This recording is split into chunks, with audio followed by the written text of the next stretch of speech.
ನಾನು ಸಚ್ಚಿದಾನಂದ ಶೆಟ್ಟರಿಗೆ ಕೇಳ್ತಾ ಇದ್ದೆ, ನಿಮ್ಮ ಸಂಖ್ಯೆ 82 ಏನಿತ್ತಲ್ಲ, ಅದು ಶಿವಸೇನೆಯ ಜೊತೆಗಿನ ಮೈತ್ರಿಯೊಂದಿಗೆ ಹೋದಾಗ ಏಕಾಂಗಿಯಾಗಿ ಗೆದ್ದಂತಹ ಸಂಖ್ಯೆ. ಈ ಸಲ ಅಷ್ಟು ಬರೋ ಹಂಗಿಲ್ಲ. ಸೊ ಶಿವಸೇನೆ ಮೈತ್ರಿ ಬಿಜೆಪಿಯ ಪಾಲಿಗೆ ಎಷ್ಟು ಇಂಪಾರ್ಟೆಂಟ್ ಅನ್ನೋದನ್ನ ಈ ರಿಸಲ್ಟ್ ತೋರಿಸ್ತಾ ಇಲ್ವಾ?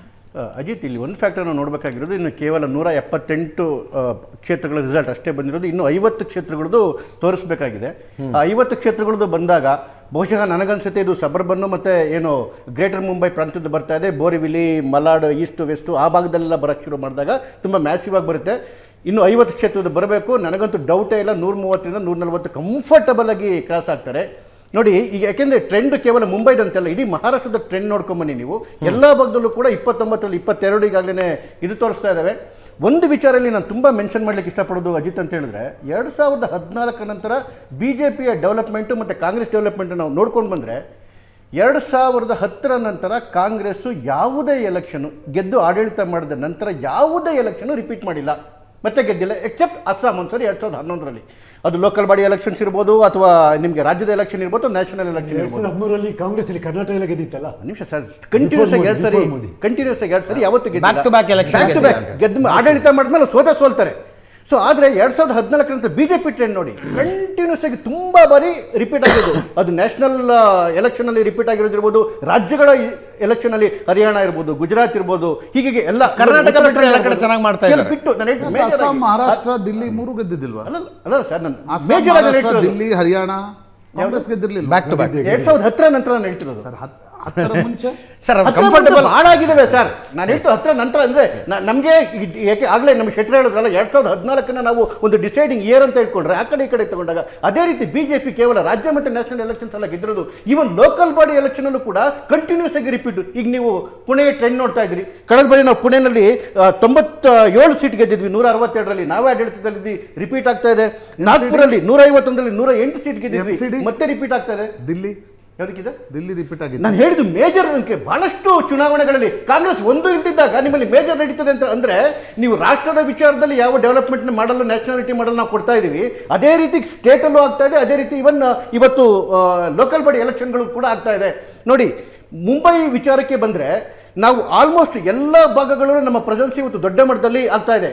ಇವತ್ತು ಏನು ದೇಶ ವಿರೋಧಿ ಚಟುವಟಿಕೆಗಳು ಅಥವಾ ದೇಶವನ್ನು ವಿಭಾಗ ಮಾಡ್ತಕ್ಕಂಥ ಯಾವ್ಯಾವ ಚಟುವಟಿಕೆಗಳನ್ನ ತೋರಿಸ್ಕೊಂಬಂದ್ರು, ಅವೆಲ್ಲವನ್ನ ಇವತ್ತು ಜನ ವಿರೋಧ ಮಾಡ್ತಾ ಇದ್ದಾರೆ.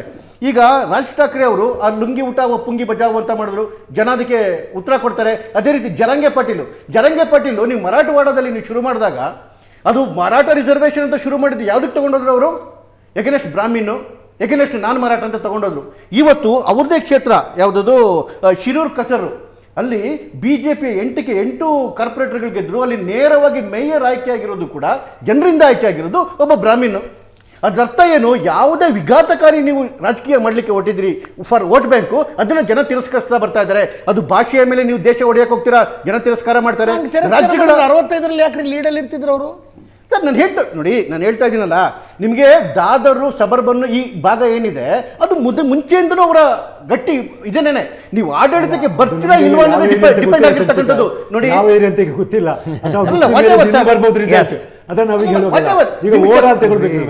ನಿಮ್ಮ ಶಕ್ತಿ ಕುಂದಿದೆ.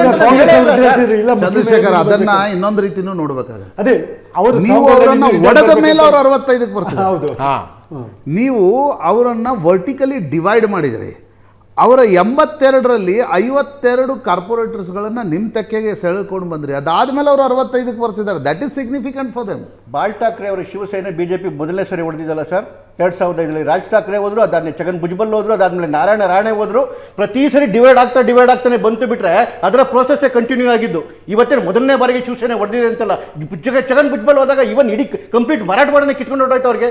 ನಾರಾಯಣ ರಾಣೆ ಹೋದಾಗ ಇಡೀ ಕೊಂಕಣ ಭಾಗ, ರತ್ನಗಿರಿ ಮತ್ತೆ ಅದು ಇದನ್ನ ಆಚೆ ಕಡೆಗೆ ಹೊರಟಾಯ್ತು, ಕಂಪ್ಲೀಟ್ ಭಾಗನೇ ಆಚೆ ಕಡೆಗೆ ಹೊರಟಾಯ್ತು. ಹೀಗಾಗಿ ಹೋಗ್ತಾ ಇದೆ. ಅಲ್ಲ, ವರ್ಟಿಕಲ್ ಸ್ಪ್ಲಿಟ್ ಅದು ಮೊನ್ನೆ ಶಿವಸೇನೆ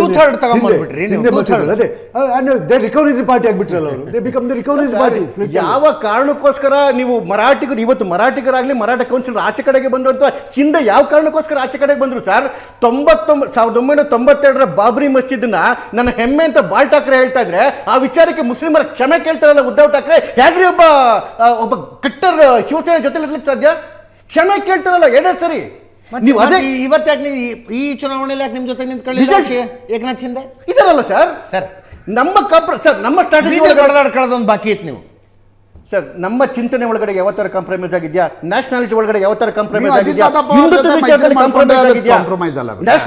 ಡೆವಲಪ್ಮೆಂಟ್ ಬಿಜೆಪಿ ಅವರು ಅಜಿತ್ ದಾದಾ ಪವಾರ್ ಜೊತೆ ಮೈತ್ರಿ ಮಹಾರಾಷ್ಟ್ರ ಹೈಯೆಸ್ಟ್ ಕರಪ್ಟ್ ಅಂದ್ರೆ ಅಜಿತ್ ಉದ್ಧವ್ ಠಾಕ್ರೆ ಕಾಂಗ್ರೆಸ್ ಜೊತೆ ಮೈತ್ರಿ ಮಾಡ್ಕೊಂಡ್ರೆ ಐಡಿಯಾಲಜಿಕಲ್ ಕಾಂಪ್ರಮೈಸ್. ಲಾಸ್ಟ್ 15 years ಅಲ್ಲಿ ಹೈಯೆಸ್ಟ್ ಕರಪ್ಟ್ ಅಲ್ಲ ಚಂದ್ರಶೇಖರ್, ಇದೊಂದು ಪ್ರಶ್ನೆ. ಈಗ ಚಂದ್ರಶೇಖರ್ಗೆ ನಗು ಬರ್ತಾ ಇದೆ. ನೀವು ಚಕ್ಕಡಿಯಲ್ಲಿ ತಂದು ಪುರಾವೆ ಕೊಡ್ತೀನಿ ಅಜಿತ್ ದಾದಾ ಪವಾರ್ ವಿರುದ್ಧ ಅಂತ ಹೇಳಿದಾಗ ಅವ್ರು ಪಕ್ಕದಲ್ಲಿ ಕೂಡಿಸ್ಕೊಂಡು ಉಪಮುಖ್ಯಮಂತ್ರಿ ಮಾಡಿ ಹಣಕಾಸು ಇಲಾಖೆ ಕೊಟ್ರಿ, ಅದು ಕಾಂಪ್ರಮೈಸ್ ಅಲ್ಲ. 2000 ಉದ್ಧವ್ ಠಾಕ್ರೆ ಶರದ್ ಪವಾರ್ ಜೊತೆಗೆ ಹೋಗ್ಬಿಟ್ರೆ ಅಯ್ಯೋ ಅದ್ ಹೆಂಗೆ ಬಾಳ್ ಠಾಕ್ರೆ ಮಗ ಶರದ್ ಪವಾರ್ ಜೊತೆ 2014 ನಂತರ ಬಿಜೆಪಿ ನಾಗಾಲೋಟಕ್ಕೆ ನಾನು 3 ಕಾರಣಗಳನ್ನ ಕೊಟ್ಟಿದ್ದೆ. ಒಂದು ನ್ಯಾಷನಾಲಿಟಿ, ಎರಡನೇದು ಡೆವಲಪ್ಮೆಂಟು, ಮೂರನೇದು ಸ್ಟ್ರಾಟಜಿ. ಚುನಾವಣೆ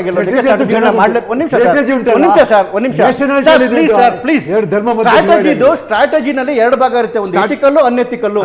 ಅಜಿತ್ ದಾದಾ ಪವಾರ್ ಮೇಲೆ ಇರ್ತಕ್ಕಂಥ ಯಾವ್ದಾದ್ರು ಇಡಿ ವಿಚಾರ ಇರ್ಬೋದು, ಸಿಬಿಐ ವಿಚಾರ, ಯಾವ್ದಾದ್ರು ಒಂದು ಕೇಸ್ ನಾವೇನು ವಿಡ್ರಾ ಮಾಡಿದ್ರೆ ಅಥವಾ ಅವ್ರಿಗೆ ಕ್ಲೀನ್ ಚಿಟ್ ಕೊಟ್ಟಿದ್ರೆ, ನೀವು ಹೇಳೋದು ಸರಿ, ಅಜಿತ್ ದಾದಾ ಪವಾರ್ ಕಂಟಿನ್ಯೂ ಆಗ್ತದೆ, ಹಿಮಂತ್ ಬಿಸ್ವಾ ಶರ್ಮಾ ಕಂಟಿನ್ಯೂ ಆಗ್ತದೆ, ಸುವೇಂದು ಅಧಿಕಾರಿ ಕಂಟಿನ್ಯೂ ಆಗ್ತದೆ, ಯಾರ್ದು ಹೋಗಿದೆ ಹೇಳಿ? ಕ್ಲೀನ್ ಚಿಟ್ ಹೆಂಗ್ ಕೊಡಕ್ ಬರುತ್ತೆ ಸರ್? ನಾ ಪೊಲಿಟಿಕಲ್ ಪಾರ್ಟಿ ಸರ್, ಸ್ಟ್ರಾಟಜಿ ಮಾಡ್ಕೊಂಡು ಹೋಗ್ಬೇಕು. ನೀವು ಗೆಲ್ಲೋದ್ರ ಬಗ್ಗೆ, ನಿಮ್ಮ ಪಾರ್ಟಿ ಬೆಳವಣಿಗೆ ಬಗ್ಗೆ ನಂದೇನು ಆಕ್ಷೇಪಣೆ ಇಲ್ಲ ರೀ. ನರೇಂದ್ರ ಮೋದಿ ಅವರು ಬಂದ ನಂತರ ಅವರ ವರ್ಚಸ್ಸು ನಾಯಕತ್ವದ ಕಾರಣದಿಂದಾಗಿ ಬಿಜೆಪಿ ಬೆಳೀತಾ ಇದೆ. ನಂದು ಅದ್ರ ಬಗ್ಗೆ ಯಾವುದೇ ಆಕ್ಷೇಪಣೆ ಇಲ್ಲ. ನೀವು ಅಭಿವೃದ್ಧಿ ಕೆಲಸ ಮೋದಿಯವರು ಮಾಡಿಲ್ಲ, ನಂದು ಅದರ ಬಗ್ಗೆನೂ ಆಕ್ಷೇಪಣೆ ಇಲ್ಲ. ನೀವು ಸ್ಟ್ರಾಟಜಿ ಅಂದ ತಕ್ಷಣ ನನಗೆ ವಿಜುವಲೈಸ್ ಆಗಿದ್ದೇನು, ಅದರಲ್ಲಿ ಇಡಿ ಬಂತು, ಅದರಲ್ಲಿ CBI ಬಂತು, ಅದರಲ್ಲಿ ಇನ್ಕಮ್ ಟ್ಯಾಕ್ಸ್ ಬಂತು, ಅದರಲ್ಲಿ ಲೋಕಲ್ ಪೊಲೀಸ್ ಏಜೆನ್ಸಿಗಳು ಬಂದವು. ಅದನ್ನು ಅವರು ಕಲಿತಿದ್ದಾರೆ. ಈಗ ಕಾಂಗ್ರೆಸ್ನವ್ರು ಕರ್ನಾಟಕದಲ್ಲಿ ಮಾಡ್ತಿದ್ದಾರಲ್ವಾ, ನೀವು ಅವರಿಂದ ಕಲಿತು ಅವ್ರು ಮತ್ತೆ ನಿಮ್ಮಿಂದ ಕಲಿತಾ ಇದ್ದಾರೆ. ಅದು ಸ್ಟ್ರಾಟಜಿ ಬಗ್ಗೆನೂ ಹೇಳಿ ಸ್ವಲ್ಪ. ನಾನು ಮೊನ್ನೆ ಡಿಬೇಟಲ್ಲೇ ಹೇಳ್ತಾ ಇದ್ದೆ, 2014ಕ್ಕೆ ಮೋದಿ ಬರೋಕ್ಕೆ ಮುಂಚೆ ಇಡಿ UPA ಕಾಂಗ್ರೆಸ್ ಕೈಯಲ್ಲೇ ಇದ್ದಾಗ, CBI ಕಾಂಗ್ರೆಸ್ ಕೈಯಲ್ಲೇ ಇದ್ದಾಗ ಜೈಲಿಗೆ ಹೋದವ್ರು ಯಾರ್ಯಾರು ಅಂತ ಹೇಳಿ, ಅದು ರಾಜಾ ಇರ್ಬೋದು, ಕರಿಮೋಳಿ ಇರ್ಬೋದು, ಸುರೇಶ್ ಕಲ್ಮಾಡಿ ಇರ್ಬೋದು, ಶಿಬು ಸೊರೇನ್ ಇರ್ಬೋದು, ಜಯಲಲಿತಾ ಇರ್ಬೋದು, ಈವನ್ ರಾಜೀವ್ ಗಾಂಧಿಗೆ 1987 ಆಗಿದ್ದಂಥ ಚಾರ್ಜ್ ಶೀಟ್ಗಳಿರ್ಬೋದು, ಎಲ್ಲರೂ ಅವರೇ ಅಲ್ವಾ ಸರ್? ನೀವು ಸರ್ಟಿಫಿಕೇಟ್ ಅಂದ್ರೆ ಅವತ್ತು ಪ್ರಾಮಾಣಿಕವಾಗಿ ಕೆಲಸ ಮಾಡ್ತಿತ್ತು ಅಂತ ಸರ್ಟಿಫಿಕೇಟ್ ಕೊಟ್ಟಂಗಾಗುತ್ತೆ. ನಾನು ಒಂದು ಸಿಂಪಲ್ ಕ್ವಶನ್ ಅಜಿತ್, ಅವರವರ ಮೈತ್ರಿಯಲ್ಲಿದ್ದಂಥ ಮಿತ್ರ ಪಕ್ಷಗಳ ನಾಯಕರುಗಳನ್ನ ಅರೆಸ್ಟ್ ಮಾಡಿ ಜೈಲಿಗೆ ಕಳಿಸಿದ್ರು ಅನ್ನೋದು it is certificate for them. ಒಂದು ನಿಮಿಷ ಸರ್, ಅಲ್ಲಲ್ಲ ಅವ್ರ ಪಕ್ಷದವರು ಹೋಗಿದ್ದಾರಲ್ಲ, ಕಳ್ರೆ ಒಟ್ಟಿಗೆ ಸಂತೆಗೆ ಹೋಗಿರೋದು. ನಾನು ಒಂದು ಪ್ರಶ್ನೆ ಹೇಳುದು, ಇಡಿ ಮೇಲೆ ಇಷ್ಟೊಂದು ಮಾಡ್ತಿದ್ರಿ. ಮಹಾರಾಷ್ಟ್ರದ ಬಿಜೆಪಿ ಅಧ್ಯಕ್ಷ ಚವಾಣ್ ಹೋಗಿ ಮೊನ್ನೆ ಎಲ್ಲೋ ಒಂದು ಹೇಳಿಕೆ ಕೊಟ್ಟರು, ನನಗೆ ಬೇಸರ ಆಗತ್ತೆ ಅಜಿತ್ ದಾದಾ ಪವಾರ್ ಅವ್ರ ಜೊತೆ ಪಾರ್ಟಿ ಜೊತೆ ನಾನು ಮೈತ್ರಿ ಮಾಡ್ಕೊಂಡಿದ್ದಕ್ಕೆ ಅಂತ. ನೀವು ಅದನ್ನು ಸಮರ್ಥಿಸ್ಕೊಳ್ತಾ ಇದ್ದೀರಿ ಸರ್. ಅದು ನಾನು ಒಂದು ಪಕ್ಷದ ಒಬ್ಬ ವ್ಯಕ್ತಿತ್ವ ಹೇಳಿದ್ದಕ್ಕೆ ನಾನು ಇದು ಮಾಡ್ಕೊಳ್ಳಿ. ನನ್ನ ಪ್ರಶ್ನೆ ಒಂದೇ, ಒಂದು ಇಡಿ ವಿಚಾರದಲ್ಲಿ ಬಿಜೆಪಿಯವ್ರ ಮೇಲೆ ಇಡಿ ದಾಳಿ ಆಗ್ತಿಲ್ಲ ಅಂತಕ್ಕಂಥದ್ದು ನಿಮ್ದಾದ್ರೆ, ಅದು ದಾಳಿ ಆಗಿದೆ. ಇವ್ರ ಮಗನ ಮೇಲೂ ಆಗಿದೆ, ಮಧ್ಯಪ್ರದೇಶದ ಚೀಫ್ ಮಿನಿಸ್ಟರ್ ಚೌಹಾಣ್ ಅವ್ರ ಮೇಲೂ ಆಗಿದೆ, ನಮ್ಮ ವಸುಂಧರಾಜ ಸಿಂಧ್ಯಾ ಅವ್ರ ಮಗ ದುಷ್ಯಂತ್ ರಾಜ ಸಿಂಧ್ಯಾ ಅವ್ರ ಮಗ ಇವ್ರ ಮೇಲೂ ಆಗಿದೆ. ನನ್ನ ಪ್ರಶ್ನೆ ಒಂದೇ ಒಂದು ಪ್ರಶ್ನೆ ಸರ್, ಅಲ್ಲ ಅಜಿತ್, ಒಂದೇ ಒಂದು ಪ್ರಶ್ನೆ. ಸಪೋಸ್ ಇಡಿ 10 seconds ಮೋರ್, ಇಡಿ ಏನಾದ್ರೂ ಬಿಜೆಪಿ ಮೇಲೆ ಮಾಡಿಲ್ಲ ಅಂತ ಹೇಳಿದ್ರೆ, ಇದೇ ಕಾಂಗ್ರೆಸ್ ಟಾಪ್ ಮೋಸ್ಟ್ ಅಡ್ವೊಕೇಟ್ಗಳಿದ್ದಾರೆ, ಚಿಂಗ್ವಿ ಇದ್ದಾರೆ, ಎಲ್ಲರೂ ಇದ್ದಾರಲ್ಲ, ಯಾರಾದರೂ ಬಿಜೆಪಿ ಲೀಡರ್ ಮೇಲೆ ಈ ಥರ ಅನ್ಅಪ್ರಾಪ್ರಿಯೇಟ್ ಅಥವಾ ಕೆಟ್ಟ ದೃಷ್ಟಿ ಇದರೊಳಗಡೆ ಹಣ ಮಾಡಿದ್ದಾರೆ ಅಂತೇಳಿ ಇಡಿಗೆ ಕಂಪ್ಲೇಂಟ್ ಕೊಟ್ಟು, ದಾಖಲೆಗಳು ಕೊಟ್ಟು ಅವ್ರ ಮೇಲೆ ರೈಡ್ ಮಾಡಿಲ್ಲ ಅಂತಕ್ಕಂಥ ಒಂದು ಉದಾಹರಣೆ ಇದೆಯಾ? ಯಾಕೆ ಒಬ್ಬರ ಮೇಲೆ ನೀವು ಕಂಪ್ಲೇಂಟ್ ಕೊಡಲ್ಲ? ಯಾಕೆ ಇಡಿನೇ ನೀವು ದೂಷಣೆ ಮಾಡ್ತೀರಿ? ಈಗ ಇಷ್ಟು ಜನರ ಮೇಲೆ ಆಕ್ಷನ್ ಆಗಿದೆಯಲ್ಲ, ಯಾರ್ಯಾರ ಬಗ್ಗೆ ಯಾರ್ಯಾರು ಕಂಪ್ಲೇಂಟ್ ತಗೊಂಡ್ಬಂದಿದ್ರು ಅಲ್ರಿ? ಮೊನ್ನೆ ಕೋರ್ಟ್ ಹೇಳ್ತಲ್ಲ, ರಾಹುಲ್ ಗಾಂಧಿ ಕಂಪ್ಲೇಂಟ್ ಇಲ್ಲದೆ ನ್ಯಾಷನಲ್ ಹೆಡ್ ಮೇಲೆ ಹಾಕಿದ್ರಿ. ಯಾರು ಏನ್ ಮಾಡಿದ್ರು ಅದನ್ನ? ನ್ಯಾಷನಲ್ ಹೆಡ್ ನಾವು ಮಾಡಿದ್ದಲ್ಲ ಸರ್, ಅದು ಪ್ರೈವೇಟ್ ಕಂಪ್ಲೇಂಟ್ ಆಗಿದ್ದು 2013 ಚಾರ್ಜ್ ಶೀಟ್ ಆಗಿದ್ದು 2013 ಕೋರ್ಟ್ಗೆ ಹೋಗಿದ್ದು 2013. ಇವತ್ತಿನ ವಿಷಯ ಅದಲ್ಲ ಬಿಡ್ರಿ, ಇವತ್ತಿನ ವಿಷಯ ಅದಲ್ಲ. ಎಸ್ ಶಂಕರ್ ಶೆಟ್ರೆ, ನೋಡಿ, ಈಗ ಚಂದ್ರಶೇಖರ್ ಅವರು ಒಂದು ಹೇಳಿದ ಕರೆಕ್ಟ್. ಏನು ಗೊತ್ತಾ, ಅವ್ರು ಯಾವುದೇ ಒಂದೊಂದು ಸರಿ ಸ್ಟೇಟನ್ನು ಎಲೆಕ್ಷನ್ ಸ್ಟೇಟ್ ಯಾವುದನ್ನು ಕ್ಯಾಪ್ಚರ್ ಮಾಡಿದರೆ ಮತ್ತೆ ಅದನ್ನು ಬಿಟ್ಕೊಳ್ಳಿಲ್ಲ. ಅದೇ ನೀವು ಕಾಂಗ್ರೆಸ್ನವ್ರು ಹೇಳಿದಾಗ ಅವ್ರು ಇದ್ದದ್ದು ಸ್ಟೇಟನ್ನು ಕಳ್ಕೊಂಡಿದ್ದಾರೆ ಅವರು ಆ್ಯಕ್ಚುಲಿ. ಅರ್ಥ ಆಯ್ತಲ್ಲ? ಹಾಗಾಗಿ ಅಲ್ಲ, ಫ್ಯಾಕ್ಟ್ ಇಸ್ ಫ್ಯಾಕ್ಟ್, ಅದನ್ನೇನು ತಳ್ಳಿ ಹಾಕೋದಕ್ಕಾಗೋದಿಲ್ಲ. ಹೌದೌದು, ಫ್ಯಾಕ್ಟ್ ಇಸ್ ಫ್ಯಾಕ್ಟ್. ಇದೇನು ರಿಸಲ್ಟ್ ಉಂಟಲ್ಲ, 136 ಮುಂಬೈ ಸಂಖ್ಯೆಗಳೇ ಇನ್ನೊಂದ್ಸಲ ಗಮನಿಸಬೇಕು. ನಾವು ಹಿಂದೆ ನೋಡಿದ್ದೇವೆ ಕಾಂಗ್ರೆಸ್ ಜವಾಹರ್ಲಾಲ್ ನೆಹರು ಬಿಡಿ, ಆಗ ಅಪೋಸಿಷನ್ ಸರ್ ಇಂದಿರಾ ಗಾಂಧಿ ಪೀರಿಯಡಲ್ಲಿ because of that able leadership ಮೇಲೆ ಇದು ಬಂತು. ವ್ಯಾರಸ್ ಈಗ ಕೇಳಿ ನಿಮಗೆ ಯಾವುದು ಇವ್ರದ್ದು ನಮ್ಮ ಮೋದಿ ಬಂದ ಮೇಲೆ ಕಂಪ್ಲೀಟ್ ಇಂಡಿಯಾದ ಪೊಲಿಟಿಕಲ್ ಸಿನಾರಿ ಏನಕ್ಕೆ ಒಂದು ಸಿನಾರಿನೇ ಚೇಂಜ್ ಆಯಿತು. ಈಗ ಜನರು ಈಗಲೂ ಉಂಟಲ್ಲ, ಜನಗಳು BJP ಅಂತ ಓಟ್ ಕೊಡೋಲ್ಲ, ಮೋದಿ ಅಂತ ಓಟ್ ಕೊಡೋರೆ ಜಾಸ್ತಿ ಜನ. ಯುವ ಟುಡೇ ಅದು ಕಾರ್ಪೊರೇಷನ್ ಎಲೆಕ್ಷನ್ ಆಗಲಿ, ಸ್ಟೇಟ್ ಅಸೆಂಬ್ಲಿ ಎಲೆಕ್ಷನ್ ಆಗಲಿ, ಇದಾಗಿ ನಮ್ಮ ಮಹಾರಾಷ್ಟ್ರಲ್ಲೂ ಭಯಂಕರ ಬದಲಾವಣೆ ಕಂಡಂದರೆ ಪಾರ್ಲಿಮೆಂಟ್ ಎಲೆಕ್ಷನಲ್ಲಿ 4 versus 2 ಇತ್ತು. ಇವರಿಗೆ ಇಂಡಿಯಾ ಗ್ರೂಪಿನವರು 4 ಸೀಟು, 2 ಸೀಟು ಮಾತ್ರ ವಿದಿನ್ ಮುಂಬೈ ಒಳಗೆ. ನಮ್ಮಲ್ಲಿ ಈಗ Mumbai north south central rural ಅಂತ ಅದೇ ರೀತಿ 6 ಸೀಟಲ್ಲಿ, ಅಲ್ಲಿ ಈಸ್ಟ್ ವೆಸ್ಟ್ ಏನಿರ್ತದೆ ಅಲ್ಲಿ 6 ಸೀಟಲ್ಲಿ 4 ಸೀಟನ್ನು ಇವ್ರು ಗೆದ್ದರು. ಯಾರು? ಉದ್ಧವ್ ಠಾಕ್ರೆ ಪ್ಲಸ್ ಕಾಂಗ್ರೆಸ್ನವರು 2 ಸೀಟು. ಸಿಕ್ಕಾಪಟ್ಟೆ ಬದಲಾವಣೆ ಹೇಗಾಯ್ತು ನೋಡಿ. ಕೆಲವು ಇಶ್ಯೂ ಮೇಲೆ ಸಡನ್ಲಿ ಚೇಂಜ್ ಆಗೋದು. ಬಹುಶಃ ಅವರು ಆ 7,500 ಅಕೌಂಟಿಗೆಲ್ಲ ಹಾಕಿದ್ರಲ್ಲ, ಅದರ ದೊಡ್ಡ ಪರಿಣಾಮವಾಗಿ ಎಂಟೈರ್ ಅಸೆಂಬ್ಲೀಸ್ ಕೊಚ್ಕೊಂಡು ಹೋಯ್ತು. ಎಂತ ಯಾರು ಅದನ್ನು ಎಕ್ಸ್ಪೆಕ್ಟೇ ಮಾಡಲಿಲ್ಲ ಆ ರಿಸಲ್ಟ್. ಬಟ್ ಈಗ ಮುಂಬೈ ರಿಸಲ್ಟ್ ನೋಡಿ ಪಿಕಪ್ ಆಗಿದೆ. Again opposition is picking up, result improve ಆಗಿದೆ ಆ್ಯಕ್ಚುಲಿ. ಅರ್ಥ ಆಯ್ತಾ ನಿಮಗೆ? ಸೊ ಅದಕ್ಕಾಗಿ ನಾನು ಹೇಳ್ತಾ ಇದ್ದೇನೆ ಗೊತ್ತಾ, ಇದು ನಮಗೇನು ಗೊತ್ತಾ, ಒಂದು ಸ್ಟ್ರಾಂಗ್ ಅಪೋಸಿಷನ್ ಪಾರ್ಟಿ ಬೇಕು actually. That is what we are. ಕಾಂಗ್ರೆಸ್ನವರು ಯಾಕೆ ನೇಷನಲ್ ಲೆವೆಲಲ್ಲಿ ಇವನ್ ಎಲ್ಲಿ ಕಡೆ ಯಾವ ಈಗಲೂ ನಿಮ್ಮ ಫಲಿತಾಂಶ ನೋಡಿ ಎಲ್ಲ ಕಡೆಯಲ್ಲಿ ಸಹ ಅವ್ರದ್ದು ಇದುಂಟು, ಏನು ಪ್ರೆಸೆನ್ಸ್ ಉಂಟು ಅವ್ರದ್ದು. ಕಾಂಗ್ರೆಸ್ ಇದು ಎಲ್ಲ ಕಡೆಯಲ್ಲಿ 10 ಸೀಟು 15 ಸೀಟನ್ನು ಹೊಡಿತಾ ಇದ್ದಾರೆ ಈಗಲೂ ಕೂಡ. Still they got the presence. ಅವ್ರು ಯಾಕೆ ಅದನ್ನು ಎಕ್ಸ್ಪಾಂಡ್ ಮಾಡಲಿಕ್ಕೆ ಆಗೋದಿಲ್ಲ ಅಂತ ಆ್ಯಕ್ಚುಲಿ ಅವರು ಇದು ಫಾರ್ ಎಕ್ಸಾಂಪಲ್ ಕರ್ನಾಟಕ ಈಗಲೂ ಆ ಒಂದು ಎಷ್ಟು ಒಳ್ಳೆ ಬೆಳೆವೆ 140 ಸೀಟ್ ಕೊಟ್ಟ ಮೇಲೆ ಎಷ್ಟು ಪಕ್ಷ ಬೆಳಿಬೋದಿತ್ತು ಗೊತ್ತಾ. ಅದರ ಬಗ್ಗೆ ಅದು ಡಿಸೈಡಿಂಗ್ ಟ್ರೆಂಡಲ್ಲೇ ಉಂಟು ಕಾಂಗ್ರೆಸ್. ಇದು BJP ಅದೊಂದು ಅದ್ಭುತ. BJP ಇದು ಕಲಿಬೇಕು ಅವರದ್ದು. BJP ಪಾರ್ಟಿ ಒಂದ್ಸಲ ಅಧಿಕಾರ ಬಂದು ಹೇಗೆ ಅದನ್ನು ಬಿಲ್ಡಪ್ ಮಾಡ್ತಾರೆ ಹೋಗ್ತಾರೆ. ನಾನು ಆ್ಯಕ್ಚುಲಿ ಈಗ ನಾರ್ತ್ ಈಸ್ಟ್ಗೆಲ್ಲ ಹೋಗುವಾಗ ಅಸ್ಸಾಮಲ್ಲಿ ಕೇಳ್ತಿದ್ದೆ ಎಷ್ಟು MLAಗಳಿದ್ದಾರೆ ಅಂತ. BJP 4 MLA ಅಂತ ಹೇಳಿದ್ರೆ ಇದು ಯಾವುದು ಮೋದಿ 2010ನಲ್ಲಿ ಗೊಗಾಯ್ 15 ವರ್ಷ ರೂಲ್ ಮಾಡಿದ್ದಲ್ಲ. ಹಾಗೆ ಗೊಗಾಯ್ 15 ವರ್ಷ ರೂಲ್ ಮಾಡುವಾಗ ಮುನ್ನಡೆಗಳ ಲೆಕ್ಕದಲ್ಲಿ ಬಿಜೆಪಿ ಮತ್ತು ಮಿತ್ರ ಪಕ್ಷಗಳು 100ರ ಗಡಿಯನ್ನು ತಲುಪಿದವು. ಉದ್ಧವ್ ಠಾಕ್ರೆ 60-70ರ ಮಧ್ಯದಲ್ಲಿ ಓಲಾಡ್ತಾ ಇದ್ದಾರೆ. ಬಿಜೆಪಿ 100ರ ಗಡಿಯನ್ನು ತಲುಪಿದೆ. ಶಿವಸೇನೆ ಮೈತ್ರಿ ಇಲ್ಲದೆ ಎಷ್ಟು ಪರ್ಫಾರ್ಮೆನ್ಸ್ ಆಗುತ್ತೆ ಸ್ಥಳೀಯ ಸಂಸ್ಥೆಗಳಲ್ಲಿ ಅನ್ನೋದು ನಿಮಗೆ ಈ ಸಲದ ಚಾಲೆಂಜ್ ಅಲ್ವಾ? ಖಂಡಿತವಾಗಿ ಚಾಲೆಂಜ್ ಅಂತೂ ಖಂಡಿತವಾಗಿಯೂ ಅಲ್ಲ. ಭಾರತೀಯ ಜನತಾ ಪಾರ್ಟಿ ನನ್ನ ಪ್ರಕಾರ 100ಕ್ಕಿಂತಲೂ ಹೆಚ್ಚಿನ ಸ್ಥಾನಗಳನ್ನು ವೈಯಕ್ತಿಕವಾಗಿ ಗೆಲ್ಲಲಿದೆ. ಇದೀಗ ನಾವು ನಮ್ಮ ಮರಾಠಿ ಚಾನೆಲ್ಗಳಲ್ಲಿ ನಾನು ನೋಡ್ತಾ ಇದ್ದೆ, ಫಲಿತಾಂಶ ತುಂಬಾ ಅದ್ಭುತವಾಗಿ ಹೊಮ್ಮುತ್ತಾ ಇದೆ. ಏನ್ ಹೇಳ್ತಾ ಇದ್ದಾವೆ ಮರಾಠಿ ಚಾನೆಲ್ಸ್? ಮರಾಠಿ ಚಾನೆಲ್ಸ್ ಗಳಲ್ಲಿ ಭಾರತೀಯ ಜನತಾ ಪಾರ್ಟಿ ಇವಾಗ ವಿನ್ನಿಂಗ್ ಕ್ಯಾಂಡಿಡೇಟ್ ಬಿಜೆಪಿ ಒಂದು 130 ಸ್ಥಾನಗಳಲ್ಲಿ 64 ಬಿಜೆಪಿ, 19 ಶಿಂದೆ ಸೇನಾ, ಅಂದ್ರೆ ಅಪ್ರಾಕ್ಸ್ ಒಂದು 83 ಸೀಟ್ಸ್ ಬಿಜೆಪಿ ಶಿಂದೆ ಸೇನಾ ಪರವಾಗಿದೆ. 42 ಸೀಟ್ ಇವ್ರ ಪರವಾಗಿದೆ, UBT ಪರವಾಗಿದೆ, ಮತ್ತು 11 ಸೀಟ್ ರಾಜ್ ಠಾಕ್ರೆ ಪರವಾಗಿದೆ. ಎಸ್, ಹೆಚ್ಚು ಕಡಿಮೆ ಸೇಮ್ ಇದೆ ಸರ್. ಹೆಚ್ಚು ಕಡಿಮೆ ಸೇಮ್ 100ರ ಗಡಿಯನ್ನು ಬಂದು ತಲುಪಿದ್ದೀರಿ.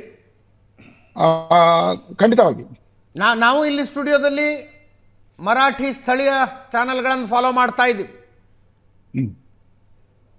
ಸೊ ಇದು ಸಮಾಧಾನಕರ ಫಲಿತಾಂಶ ಅಂತ ಅನ್ಸುತ್ತಾ? ಇದು ಫಲಿತಾಂಶ ಖಂಡಿತವಾಗಿಯೂ ಅಲ್ಲ. ಇನ್ನೂ ಅರ್ಧಕ್ಕಿಂತ ಹೆಚ್ಚಿನ ಭಾಗಗಳಲ್ಲಿ ಫಲಿತಾಂಶ ಬರಲಿಕ್ಕೆ ಬಾಕಿ ಇದೆ. ಖಂಡಿತವಾಗಿ ಭಾರತೀಯ ಜನತಾ ಪಾರ್ಟಿ ಇವಾಗ ಅವರು ವಕ್ತಾರರು ಹೇಳಿದ ಹಾಗೆ ಕೆಲವೊಂದು ಪ್ರದೇಶಗಳು, ಇವಾಗ ನಾರ್ತ್ ಮುಂಬೈ ಇರಬಹುದು, ನಿಮ್ಗೆ ಮುಲುಂಡ್, ಘಾಟ್ಕೋಪರ್, ಬೇರೆ ಬೇರೆ ಸೌತ್ ಮುಂಬೈ ಇರಬಹುದು, ಈ ಪ್ರದೇಶಗಳ ಫಲಿತಾಂಶ ಬರುವಾಗ ಪೂರ ಫಲಿತಾಂಶ ಖಂಡಿತವಾಗಿ ಬಿಜೆಪಿ, ಭಾರತೀಯ ಜನತಾ ಪಾರ್ಟಿ ಮತ್ತು ಶಿಂದೆ ಸೇನೆಯ ಪರವಾಗಿ ಅದ್ಭುತವಾಗಿ ಈ ಹೊರಹೊಮ್ಮಲಿದೆ. ಸೊ ಮರಾಠ ಭಾಷಿಕ ಓಟ್ಗಳ ಮೇಲೆ ಈಗಲೂ ಹಿಡಿತ ಉದ್ಧವ್ ಠಾಕ್ರೆ ಬಣದ್ದೇ ಇದೆ, ರಾಜ್ ಠಾಕ್ರೆ ಬಣದ್ದೇ ಇದೆ. ರಿಸಲ್ಟ್ ಅದನ್ನೇ ತೋರಿಸ್ತಾ ಇದೆ ಅಲ್ವಾ? ಬಿಗಿ ಹಿಡ್ತಾ ಇದೆ ಅವರಿಗೆ ಮರಾಠ ಭಾಷಿಕ ಓಟ್ಗಳ ಮೇಲೆ. ಬಿಗಿ ಹಿಡಿತ ಅಂತ ಖಂಡಿತವಾಗಿಯೂ ಹೇಳಲಿಕ್ಕೆ ಬರಲ್ಲ. ಖಂಡಿತವಾಗಿಯೂ ಇವಾಗ ಮರಾಠಿ ಓಟ್ 3 ಭಾಗಗಳಲ್ಲಿ ಹಂಚಿ ಹೋಗಿದೆ. ಅಂದ್ರೆ ಇವರು ಉದ್ಧವ್ ಠಾಕ್ರೆ ಮತ್ತು ಶಿಂದೆ ಸೇನೆ, ಭಾರತೀಯ ಜನತಾ ಪಾರ್ಟಿ ಮತ್ತು ಕಾಂಗ್ರೆಸ್, ಮತ್ತು ಸಾಂಪ್ರದಾಯಿಕ ಕೆಲವು ಕಾಂಗ್ರೆಸ್ ಪರವಾಗಿರುವಂತಹ ಓಟ್ಗಳು ಅಲ್ಲಿ ಮರಾಠಿ ಜನರದ್ದು ಇದೆ. ಶಿಂದೆ ಸೇನೆ ಮತ್ತು ನಿಮ್ಮದು ಆಂತರಿಕ ತಿಕ್ಕಾಟ ರಿಸಲ್ಟ್ ಮೇಲೆ ಏನಾದ್ರು ಪರಿಣಾಮ ಬೀರ್ತಾ? ಖಂಡಿತವಾಗಿಯೂ ಇಲ್ಲ. ಅತ್ಯಂತ ನೀವು ಕಳೆದ ಕೆಲವು ದಿನಗಳಿಂದ ಶಿಂದೆ ಅವರ ಸ್ಟೇಟ್ಮೆಂಟ್ ಇರಬಹುದು, ಮುಖ್ಯಮಂತ್ರಿ ದೇವೇಂದ್ರ ಫಡ್ನವೀಸ್ ಅವರ ಆಂತರಿಕ ಸ್ಟೇಟ್ಮೆಂಟ್ಗಳನ್ನು ನೀವು ನೋಡಿದ್ರೆ, ಇಬ್ರು ಒಬ್ಬರನ್ನ ಒಬ್ರು ಅತ್ಯಂತ ಆತ್ಮೀಯವಾಗಿ ಯಾವುದೇ ಒಂದು ಗೊಂದಲವಿಲ್ಲದ ಹೇಳಿಕೆಗಳನ್ನು ಯಾವತ್ತೂ ಅವರು ಕೊಡ್ತಾ ಇಲ್ಲ. ಕಾರ್ಯಕರ್ತರು ಕೂಡ, ಎರಡು ಪಕ್ಷದ ಕಾರ್ಯಕರ್ತರು ಉತ್ತಮ ರೀತಿಯಲ್ಲಿ ಪಕ್ಷದ ಗೆಲುವಿಗಾಗಿ ಕೆಲಸ ಮಾಡ್ತಾ ಇದ್ದಾರೆ. ಪ್ರಶಾಂತ್, ಮಹಾರಾಷ್ಟ್ರ ಮುಖ್ಯಮಂತ್ರಿ ದೇವೇಂದ್ರ ಫಡ್ನವೀಸ್ರ ವೈಯಕ್ತಿಕ ಟ್ರಾಜೆಕ್ಟರಿ ಮೇಲೆ ಇದರದ್ದು ಪರಿಣಾಮ ಹೆಂಗೆ? ಡೆಫಿನೆಟ್ಲಿ ಒಂದು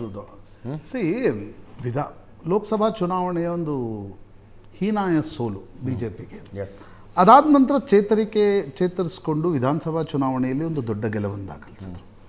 ಅದಾದಮೇಲೆ ನಗರಸಭೆ ಚುನಾವಣೆಗಳೇನು ನಡೆದವು, ಬಹುತೇಕ ನಗರಸಭೆಗಳ ಮೇಲೆ ಬಿ ಜೆ ಪಿಯ ಹಿಡಿತ ಬಂತು. ಅದಾದಮೇಲೆ ಈಗ ಮಹಾನಗರ ಪಾಲಿಕೆಯ ಚುನಾವಣೆಗಳಲ್ಲೂ ಕೂಡ ಮುಂಬೈಯಲ್ಲಿ ಅಂದರೆ ಬಹುಮತದ ಹತ್ರ ಹೋಗ್ತಾರೆ ಬಿ ಜೆ ಪಿ ಮತ್ತು ಏಕನಾಥ್ ಶಿಂದೆ ಅಂತ ಅನಿಸುತ್ತೆ ನನಗೆ. 100ರಲ್ಲಿದ್ದಾರೆ ಟ್ರೆಂಡ್ನಲ್ಲಿ, 114ರವರೆಗೆ ದೇ ವಿಲ್ ಯಾಕಂದರೆ ಉದ್ಧವ್ ಠಾಕ್ರೆ ಅವರ ನೀವು ಎಕ್ಸಿಟ್ ಪೋಲ್ ರಿಸಲ್ಟ್ ನೋಡಿದಾಗಲೂ ಕೂಡ 50ರಿಂದ 60 ಅಂತಕ್ಕಂಥದ್ದಿತ್ತು. ಅಲ್ಲಿ ಲಿಮಿಟ್ ಆಗ್ತಾರೆ ಬಿಟ್ಟರೆ ಅಲ್ಲಿಂದ ಮುಂದೆ ಹೋಗ್ಲಿಕ್ಕೆ ಸೀಟ್ಸ್ಗಳೇನು ಉದ್ಧವ್ ಠಾಕ್ರೆ ಬಳಿ ಇಲ್ಲ. ಆ ಸೀಟ್ಗಳು ಫೈಟರ್ದೇ 130 ವಾರ್ಡ್ಗಳಲ್ಲಿ. ಸೊ ನನಗನ್ಸುತ್ತೆ ಬಿ ಜೆ ಪಿ ಅಲ್ಲೊಂದು ಕಂಫರ್ಟೇಬಲ್ ಮೆಜಾರಿಟಿ ಹತ್ರ ಮುಂಬೈಯಲ್ಲೂ ಬರುತ್ತೆ. ಪುಣೆಯಲ್ಲೂ ಕೂಡ ನಿನ್ನೆ ನಾನು ರಾತ್ರಿ ಗಮನಿಸ್ತಾ ಇದ್ದೆ, ಪುಣೆಯಲ್ಲಿ ಅಜಿತ್ ದಾದಾ ಪವಾರ್ ಸ್ವಲ್ಪ ಬಿ ಜೆ ಪಿಗೆ ಫೈಟ್ ಕೊಡ್ತಿದ್ದಾರೆ ಅಂತಕ್ಕಂಥದ್ದು. ಬಟ್ ಆ ರೀತಿಯ ಚಿತ್ರಣ ಈಗಿನ ಫಲಿತಾಂಶಗಳಲ್ಲಿ ಕಾಣ್ತಾ ಇಲ್ಲ. ಅಹಮದ್ನಗರ್ ಇರ್ಬೋದು, ನಾಸಿಕ್ ಇರ್ಬೋದು, ಬೇರೆ ಕೊಲ್ಹಾಪುರ್ ಇರ್ಬೋದು, ನಾಗ್ಪುರ್ ಇರ್ಬೋದು, ಅಲ್ಲಿ ಬಿ ಜೆ ಪಿ ದೊಡ್ಡ ಮಟ್ಟದಲ್ಲಿ ಗೇನ್ ಮಾಡ್ತಾ ಇದೆ. ಯಾಕಂದರೆ ನಿಮಗೆ ಇದು ಕಾರ್ಯಕರ್ತರ ಚುನಾವಣೆ ಅಜಿತ್. ಹೌದು. ಪೊಲಿಟಿಕಲ್ ಪಾರ್ಟಿಗಳಿಗೆ ನಾವು ಪ್ರಶ್ನೆ ಕೇಳ್ತೀವಿ, ನೀವು ಸರ್ಕಾರದಲ್ಲಿ ಒಂದಿದ್ದೀರಿ, ಬೇರೆ ಬೇರೆಯಾಗಿ ಸ್ಪರ್ಧೆ ಮಾಡ್ತಿದ್ದೀರಿ ಅಂತ. ನೀವು ಒಂದಾಗಿ ಸ್ಪರ್ಧೆ ಮಾಡ್ಲಿಕ್ಕೆ ಸಾಧ್ಯ ಆಗಲ್ಲ, ಯಾಕಂದ್ರೆ ಇದು ಕಾರ್ಯಕರ್ತರ ಚುನಾವಣೆ. ಮಾತಾಡಿದ್ವಿ ನಾವು, ಅಂದ್ರೆ ದೇವೇಗೌಡರೇನು ಅನೌನ್ಸ್ ಮಾಡಿದಲ್ಲ ಸ್ಥಳೀಯ ಸಂಸ್ಥೆಯಲ್ಲಿ ಬಿಜೆಪಿ ಜೊತೆಗೆ ಮೈತ್ರಿ ಇಲ್ಲ ಅಂತ ಅವಾಗ ಚರ್ಚೆ ಮಾಡಿದ್ವಿ. ಕಾರ್ಯಕರ್ತರ ಚುನಾವಣೆಗಳಲ್ಲಿ ನೀವು ಒಟ್ಟಾಗಿ ಸ್ಪರ್ಧೆ ಮಾಡಿದರೆ ನಿಮ್ಮ ಪಾರ್ಟಿ ಗ್ರಾಸ್ ರೂಟಲ್ಲಿ ಮುಗಿದೋಗುತ್ತೆ, ಕೇವಲ ಅಧಿಕಾರದಲ್ಲಿ ಇರುವಾಗ ಮಾತ್ರ ಇರುತ್ತೆ. ಹಾಗಾಗಿ ಬಿ ಜೆ ಪಿ ಮಹಾರಾಷ್ಟ್ರದಲ್ಲಿ ಒಂದು ದೊಡ್ಡ ಮಟ್ಟದಲ್ಲಿ ಗೇನ್ ಮಾಡಿ, ಹಿಂದೆ ಏನೊಂದು ಕಾಂಗ್ರೆಸ್ಗೊಂದು ಡಾಮಿನೆನ್ಸ್ ಇತ್ತು ಅಜಿತ್. ಶರದ್ ಪವಾರ್ ಕಾಂಗ್ರೆಸ್ಸನ್ನು ಒಡೆದು ಬರೋಕ್ಕಿಂತ ಮುಂಚೆ ಯಶವಂತರಾವ್ ಚೌಹಾಣ್ ಎಲ್ಲ ಇದ್ದಾಗ ಕಾಂಗ್ರೆಸ್ಗೊಂದೇನು ಮಹಾರಾಷ್ಟ್ರದಲ್ಲಿ ಡಾಮಿನೆನ್ಸ್ ಇತ್ತು. ಆ ಡಾಮಿನೆನ್ಸ್ ಮಹಾರಾಷ್ಟ್ರದಲ್ಲಿ ಬಹಳ ವರ್ಷಗಳ ನಂತರ ಒಂದು ರಾಷ್ಟ್ರೀಯ ಪಕ್ಷಕ್ಕೆ ಬರ್ತಾ ಇದೆ. ಅದು ಅದರ ಕೀರ್ತಿ ನನಗನ್ಸುತ್ತೆ ದೇವೇಂದ್ರ ಫಡ್ನವೀಸ್ ಸಿಗುತ್ತೆ. ಎರಡನೇದು ಅಜಿತ್, ನೀವು ಬಹುತೇಕ ರಾಜ್ಯಗಳಲ್ಲಿ ವೋಟಿಂಗ್ ಟ್ರೆಂಡನ್ನು ಗಮನಿಸಿ. ನಮಗೊಂದು 20-30 ವರ್ಷಗಳ ಕಾಲ ನಮ್ಗೆ ನೋಡ್ಲಿಕ್ಕೆ ಸಿಗ್ತಾ ಇತ್ತು, ಡಾಮಿನೆಂಟ್ ಕಮ್ಯುನಿಟಿಗಳ ನಾಯಕರು ಮಾತ್ರ ಆ ರಾಜ್ಯದಲ್ಲಿ ಅಧಿಕಾರವನ್ನು ನಡೆಸಬಹುದು ಅಂತಕ್ಕಂಥ ಟ್ರೆಂಡ್ ನಮ್ಗೆ ನೋಡ್ಲಿಕ್ಕೆ ಸಿಗ್ತಾ ಇದೆ. ಬಟ್ ಇತ್ತೀಚಿನ ದಿನಗಳಲ್ಲಿ ಮೋದಿ ಅಧಿಕಾರಕ್ಕೆ ಕೇಂದ್ರದಲ್ಲಿ ಬಂದ ಮೇಲೆ ನಿಮ್ಗೊಂದು ಹೊಸ ಟ್ರೆಂಡ್ ನೋಡ್ಲಿಕ್ಕೆ ಸಿಗ್ತಾ ಇದೆ. ಗುಜರಾತ್ನಲ್ಲಿ ಮಿನಿಸ್ಕ್ಯೂಲ್ ಮೈನಾರಿಟಿಗಳು ಬಂದ್ಬಿಡ್ತಾರೆ. ನಾನ್ ಪಟೇಲ್ ಕನ್ಸಾಲ್ಟೇಷನ್ ಕಾರಣದಿಂದ 2017ರಲ್ಲಿ ಬಿಜೆಪಿ GST ಕಾರಣದಿಂದ ಸೋತ್ ಹೋಗಬೇಕಾದ ಚುನಾವಣೆ, ನಾನ್ ಪಟೇಲ್ ಕನ್ಸಾಲ್ಟೇಷನ್ ಆಯಿತು. ಹರಿಯಾಣದಲ್ಲಿ ನಾವು ನೋಡಿದ್ವಿ, Bhupinder Hooda is a very strongest leader for Haryana. But ಮೊದಲು ಮನೋಹರ್ ಲಾಲ್ ಖಟ್ಟರ್, ನಯಾಬ್ ಸೈನಿ ನಾನ್ ಜಾಟ್ ಕನ್ಸಾಲ್ಟೇಷನ್ ಕಾರಣದಿಂದ ಬಂತು. ಉತ್ತರ ಪ್ರದೇಶದಲ್ಲಿ 2 ಬಾರಿ ಅಧಿಕಾರಕ್ಕೆ ಬಿಜೆಪಿ ಬಂದಿದ್ದಕ್ಕೆ ಹಿಂದುತ್ವ ಅದರದೊಂದು ಓವರ್ ಟೋನ್ ಇರಬಹುದು, ಅಂಡರ್ ಟೋನ್ ನೋಡಿ ನೀವು ಆಂಟಿ ಜಾಟವ್ ಕನ್ಸಾಲ್ಟೇಷನ್, ಅದು ಹಿಂದುತ್ವ ಅದಕ್ಕೊಂದು ಅಂಬ್ರೆಲಾ ಇರಬಹುದು. ಬಟ್ ಆ ಕನ್ಸಾಲ್ಟೇಷನ್ ಮೊನ್ನೆ ಬಿಹಾರದ ಚುನಾವಣೆ ಏನಿತ್ತು, 2 ತಿಂಗಳ ಮುಂಚಿನವರೆಗೂ ಕೂಡ ಬಿಹಾರದ ಬಿಜೆಪಿ ನಾಯಕರು ಕೈ ಚೆಲ್ಲಿದಂಥ ಪರಿಸ್ಥಿತಿ. ಏಕಾಏಕಿ ಬಿಜೆಪಿ ಮತ್ತು ಯಾಕೆ ಗೆಲ್ತು ನಿತೀಶ್ ಕುಮಾರ್ ಅಂತಂದರೆ, ನಿತೀಶ್ ಕುಮಾರ್ ಪಾರ್ಟಿ ಕೊಲಾಪ್ಸ್ ಆಗಿಬಿಡುತ್ತಾ ಅಂತ ಚುನಾವಣಾ ಅನೇಕ ಸರ್ವೆಗಳು ಹೇಳ್ತಾ ಇದ್ವು.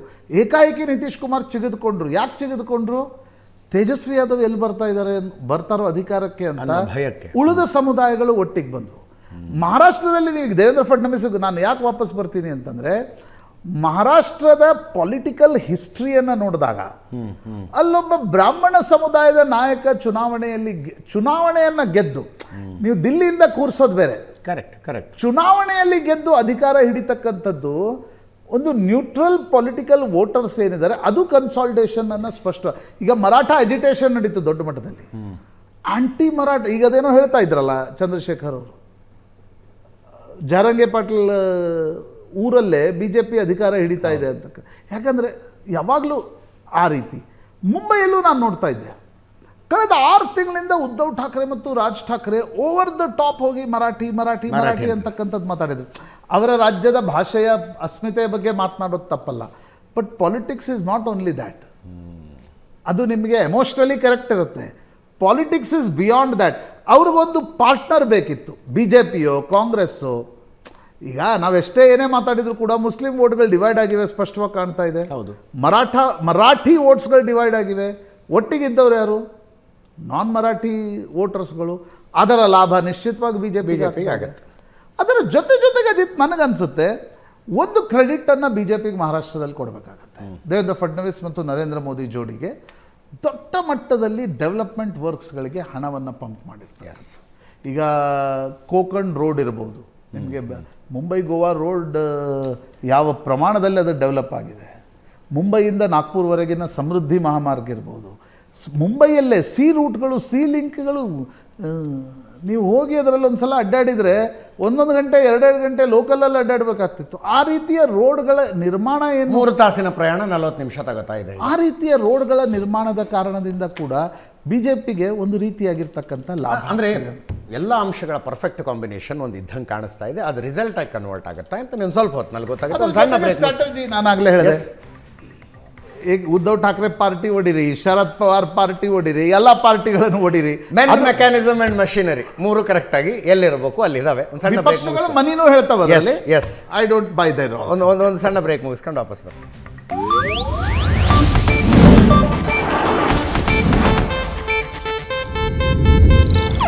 ಇದು ಏಷ್ಯಾನೆಟ್ ನ್ಯೂಸ್ ನೆಟ್ವರ್ಕ್ ಪ್ರಸ್ತುತಿ.